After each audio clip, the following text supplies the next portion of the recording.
ప్రతి విద్యార్థి తల్లికి ఈ పథకాన్ని అందించడానికి కేటాయింపులు జరుపుతున్నాం। ఈ పథకం ప్రభుత్వ మరియు ప్రైవేటు పాఠశాలల్లో 1 నుండి 12వ తరగతి వరకు చదువుతున్న పిల్లలకు వర్తిస్తుంది।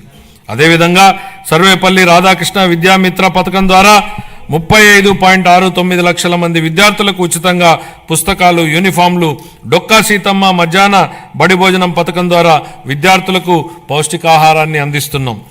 ఉపాధ్యాయులకు స్నేహపూర్వక వాతావరణంలో కూడిన విద్యా వ్యవస్థ కోసం గౌరవనీయ మానవ వనరుల అభివృద్ధి శాఖ మంత్రి నారా లోకేష్ గారి చొరవతో మా ప్రభుత్వం అన్ని ప్రభుత్వ పాఠశాలలకు ఉచిత విద్యుత్తును అందించాలని నిర్ణయించిందని గౌరవ సభకు ఎంతో సంతోషంగా ప్రకటిస్తున్నాను।